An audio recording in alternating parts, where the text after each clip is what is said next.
Episode की starting होती है और सबसे पहले हमें लिन को दिखाया जाता है। यहाँ पर लिन होता है किसी सपने में होता है, मतलब किसी ऐसे प्लेस पर होता है जिसे वो जानता ही नहीं है। और जब वो यहाँ से जैसे उसकी आंखें खुलती हैं और वो देखता है अपने आसपास की क्या हो रहा है, तो उसको ऐसा लगता है जैसे उसको ना कोई आवाज़ दे रहा है, अपने पास में बुला रहा होता है उसको। और वहाँ से जैसे ही वो थोड़ा आगे बढ़ता है तो उसके पास में एक औरत आती है जिसने कि सिल्क का कुछ कपड़ा पहना होता है। और उसकी आवाज़ सुन के ना लिन बहुत ज़ोर से चिल्लाता है कि नहीं नहीं मुझे जाने दो। और इतने में ही लिन की आंखें खुलती हैं, मतलब वो सो रहा था और सपना देख रहा था। अब यहाँ पे क्या होता है नेक्स्ट डे, मतलब उसके पास में ये सीन वाला ये पे कट हो जाता है नेक्स्ट डे। मतलब लिन सन के साथ में था वो उस होटल में, ठीक है, ये वहाँ का इंसिडेंट था। अब इसके बाद में नेक्स्ट डे ये अपना ऑफिस जा रहे होते हैं तो सन लिन को ड्रॉप कर देता है उसके ऑफिस तक और कहता है ठीक है, मतलब उसको ऑल द बेस्ट बोलता है। और डेली अब ना यही अपनी कार में लिन को अपने साथ में लेकर आता है। तो लिन यहाँ पर कोई फाइल वगैरह होती है जो कि सन ने इसको डिज़ाइंस दिखाए थे ना, उनसे हेल्प ली होती है लिन ने। अब लिन ने जो प्रोजेक्ट बनाया होता है, जो हेल्प ली होती है सन के डिज़ाइन से, अब ये उस चीज़ को वहाँ पे जाके दिखाता है। तो जुलादिस को, प्रेम को और जो काओ करके जो इनकी एक और हेड होती है, उन सबको पसंद आता है। तो वो ना सिर्फ 3 लोगों के ही डिज़ाइंस को फाइनल करती है। तो यहाँ पे उनमें से एक होता है लिन। अब ये पता है लिन, पिम और यो सभी पार्टी में गए होते हैं इनके प्रेसिडेंट ने, मतलब सन ने एक पार्टी दी होती है शाम के वक्त में। तो सभी ना अपनी अपनी ड्रेसेस को चूज़ कर रहे होते हैं। इधर सन भी सेट, मतलब खुद को अच्छे दिखाने के चक्कर में लगा होता है कि क्या पहनूं क्या ना पहनूं। तभी उसके पास में आता है सैम, और सैम आकर उससे पूछता है कि क्या हुआ, आजकल तो तुम बहुत ही ज़्यादा ध्यान देने लगे हो अपने लुक्स पर। अब यहाँ पे कहता है सन के क्यों ना दूँ, आखिर मैं हूँ ही इतना हैंडसम, ठीक है, और मेरा बॉयफ्रेंड भी है। तो यहाँ पे अब ये सैम से पूछने लगता है कि जो मदर है ना वो तुम्हें भी कोई पोजीशन देने की बात कर रही हैं अपनी कंपनी में, तो तुम्हें बताओ। तो यहाँ पे सैम मना कर देता है। सैम बोलता है नहीं नहीं मुझे वो नहीं चाहिए, मुझे अभी और थोड़ा टाइम दो, क्योंकि इसको ना अभी योग को भी तो पटाना है, इसको ये योग के चक्कर में पागल हो रखा है। तो यहाँ पे अब सन कहता है ठीक है तुम्हारी मर्जी है, जो तुम्हें सही लगे वो तुम करो। अब हम देखते हैं जो ये लिन प्रेम होते हैं ये यो से कहते हैं कि तुम ज़रा एड्रेस तो चेक करो कि हमें पार्टी पर जाना कहाँ है। तो ये कोई चलालाई नाम का ग्रांड, मतलब कोई होटल वगैरह होता है जहाँ पर पार्टी थ्रू की होती है सन ने। अब ये वहाँ पर उस नाम को देख के ना काफ़ी ज़्यादा शौक होते हैं। अब पता नहीं इसका चक्कर क्या होता है। अब यहाँ पे जैसे ये पहुँचते हैं ना तो ये काफ़ी डर रहे होते हैं कि यहाँ पर आके ना ऐसा लगता है जैसे पहले से ये जानते हों इस प्लेस को और यहाँ पर आना नहीं चाहते थे ये लोग। अब पता है जैसे ही पिम और ये सब अपने अपने ड्रेस की तरफ देखते हैं और सोचते हैं कि हमने कितने गंदे तरीके से कपड़े पहने हैं, और देखो यहाँ पर सभी लोग कितने अच्छे गेटअप में आए हैं। और सबसे ज़्यादा अच्छे गेटअप में आया होता है सन। जो सन होता है ना उसको देख के जितने भी लोग होते हैं सब बहुत इंप्रेस होते हैं, स्पेशली लड़कियाँ। लेकिन सन की निगाहें सिर्फ एक ही इंसान पे होती हैं, लिन पे। अब वो लिन को देख रहा होता है, वही प्रेसिडेंट है तो इसकी एक प्रेजेंटेशन भी होती है। अब ना ये अवार्ड देता है किसी, कोई बूढ़ा सा आदमी होता है, ये बूढ़ा आदमी होता है लिन का बाप, मतलब वो उसको अवार्ड देता है। लिन इस चीज़ को देख के काफ़ी ज़्यादा शौक होता है। अब ये जो सत्ताबर्ण नाम का मतलब आदमी होता है ये भी लिन की तरफ देख लेता है, मतलब इसका जो बाप होता है सत्ता।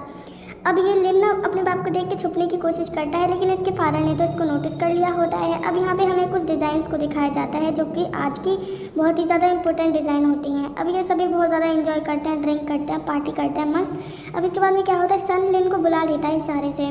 तो लिन भी ना वहाँ से यू और पिम से बच के निकल जाता है क्योंकि उसको लिन से मिलना था। यहाँ पे यू ना इतनी शराब पीता है, सैम बस उसको दूर से ही देखता रहता है और खुश होता रहता है। वो खड़ा होता है कि जब यो काफ़ी ज़्यादा ड्रिंक कर लेगा तो ये उसको संभाल लेगा। इधर लिन जाता है सन से मिलने के लिए, तो सन उससे पूछता है कि क्या हुआ। तो लिन कहता है मुझे तुम्हें कुछ बताना है कि जो वो सत्ता नाम का आदमी है ना जिसे तुमने अवार्ड दिया वो मेरा कुछ लगता है।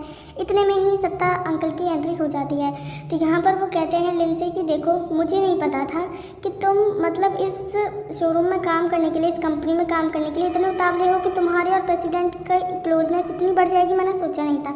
अब इसका बाप इनडायरेक्टली बोलता है कि कुछ चक्कर चल रहा है। तो यहाँ पर लिन कहता है डैड। जैसे ही डैड बोलता है ना सन बहुत ज़्यादा शौक हो जाता है। तो यहाँ पे लिन का फादर कहता है तो क्या यही वजह थी कि तुम मेरे साथ में मेरे बिजनेस में काम नहीं करना चाहते थे। तो लिन अपने बाप को समझाता और कहता है कि नहीं अब मैं बड़ा हो गया हूँ और जिस चीज़ में मुझे इंटरेस्ट आता है ना मैं वही तो करूँगा, आप मुझे ज़बरदस्ती फोर्स करना बंद कीजिए। तो सन उसको समझाने लगता है कि आप प्लीज़ मेरी बात सुनिए। तो लिन का बाप कहता है ऐसा है दूर रहो, ये मेरी पर्सनल फैमिली मैटर है, ठीक है मेरा, तुम्हें बेहतर होगा तुम बीच में मत बोलो। तो लिन बेचारा अपने बाप को पकड़ के चिपक के गले लग के जैसे बन पड़ता है वो मना लेता है अपने बाप को, सही है, कन्विंस कर लेता है। इधर हम देखते हैं यो को। तो यो जब जा रहा होता है, उसके साथ में सैम भी होता है, तो वो कहता है देखो कितनी अच्छी चल रही है ना प्रेसिडेंट और लिन की रिलेशनशिप, वो एक दूसरे से झूठ बोलते रहते हैं। अब यहाँ पे तभी जो सैम होता है ना वो कहता है हाँ सही बात है। तो यो कहता है पता है मैं एक बहुत ही ज़्यादा नॉर्मल ऑर्डिनरी पर्सन हूँ, तुम भी हमेशा मेरे साथ रहते हो, मुझे ये चीज़ बहुत अच्छी लगती है। अब इसके बाद में ये दोनों जा रहे होते हैं, मतलब लिन और सैम दोनों जा रहे होते हैं, ये इसको घर पे ड्रॉप करने जाता है। तो यहाँ पे ये सीन ना इतना कुछ खास था नहीं, मतलब कुछ भी नहीं होता है इनके बीच में। अब नेक्स्ट डे पता है नेक्स्ट सैटरडे को सन ने बोला होता है लिन से कि क्या तुम मेरे साथ अगेन डेट पर चलोगे, तो लिन जो है वो रेडी हो जाता है। अब नेक्स्ट डे का सीन आता है, मतलब कि जब ये दोनों मतलब इन्होंने होटल में इसका जो माउंटेन वाला हाउस था वहाँ पर एक नाइट स्पेंड की होती है। हर रात जब भी ये सन के साथ में होता है लेकिन उसको अजीब से सपने आते हैं। तो लेकिन ये जो सपना होता है ना वो सन को बताता नहीं है, हमें सिर्फ इनके कुछ रोमांटिक पल दिखाए जाते हैं जो कि उनमें सिर्फ थोड़ा बहुत रोमांस ही होता है और कुछ नहीं है, ठीक है। अब यहाँ पे कहता है जो सन होता है लिन से कि क्या तुम अभी भी थके हुए हो, तो लिन कहता है नहीं बिल्कुल भी नहीं। तो सन कहता है चलो तो मैं तुम्हें हॉर्स राइडिंग कराता हूँ। अब यहाँ पे लिन को अपने साथ ही घोड़े पे बिठा के जो हॉर्स राइडिंग होती है उसको करवाने लगता है। हॉर्स राइडिंग तो बाहर में गई, मतलब नाम ही हॉर्स राइडिंग का है, चल तो इनका कुछ और ही रहा होता है, मतलब तुम लोग खुद ही देख लो। ये होती है हॉर्स राइडिंग, बेचारा घोड़ा भी कह रहा होगा कि भाई चलो बढ़ाओ मुझे आगे, लेकिन नहीं। अब इसके बाद में सन ना लिन को ले जाता है, उसका एक रूम होता है उसको दिखाने के लिए, उसमें कुछ इसकी एंशियंट टाइम की चीज़ें होती हैं इसकी फैमिली की। तो एक बॉक्स होता है, जैसे ही उसको ओपन करता है ना तो उसमें से वही सिल्क का कपड़ा होता है जो उसको एपिसोड के स्टार्टिंग में एक लड़की दिखी थी उस कपड़े को पहने हुए। तो ये ना मतलब जैसे ही उस कपड़े को टच करता है तो इसको वही फिर से सेम आवाज़ आने लगती है कि लिन मेरे पास आओ। लिन अपने पहन के हील वाले जूतों को, पता नहीं है इतने ऊँचे जूते क्यों पहनता है भाई, ये तो लंबा भी है, छोटी हाइट वाली लड़कियाँ पहने तो समझ में आते, बताओ इतनी हील पहन के जंगल में निकल पड़ा। अब ये चलता जाता है, आवाज़ से ना ये इतना ज़्यादा पोसेस्ड हो गया होता है कि मतलब इसको समझ में ही नहीं आता मैं क्या कर रहा हूँ। ये वहाँ पे चला जाता है, पानी के अंदर घुस जाता है। इधर जो सन होता है ना वो इसको बहुत ज़्यादा ढूंढता है, उसको लगता है पता नहीं अचानक से कहाँ चला गया। तो उसकी नज़र पड़ती है एकदम से जब ये पानी में डूबने वाला होता है लिन, तो सन बहुत ज़्यादा डर जाता है, घबरा जाता है। वो जाता है जल्दी से दौड़ के इसके पास में, और पानी में ये डूबने ही वाला था लिन, बस इसकी मुंडी रह गई होती है डूबने से, जल्दी से इसको बाहर निकालता है। तो पहले तो लिन को होश भी नहीं आता, लेकिन बाद में होश में आता है। तो ये खुद बहुत ज़्यादा शौक होता है कि मैं अचानक से वहाँ पर पहुँचा कैसे। अब सेम चीज़ इससे सन भी कहता है कि चलो ठीक है, मुझे पता है तुम लोग किसी प्रॉब्लम में हो, परेशान हो किसी चीज़ से, तो तुम मुझे बताओ कि तुम्हें क्या हुआ है। तो लिन ना अब इसको अपने सपने के बारे में बताने लगता है कि लास्ट टाइम मैंने तुमसे कहा था ना कि मुझे एक सपना आया था जिसमें मैंने एक लड़की को देखा था, और वो वही लड़की थी जो उसने उसी तरीके के कपड़े पहने थे जो सिल्क आज मैंने तुम्हारे उस बॉक्स में देखा था। और जैसे ही मैंने उसे टच किया ना वो मुझे खुद के पास में बुलाने लगी, और उसके बाद मेरे साथ क्या हुआ मुझे कुछ भी नहीं पता है।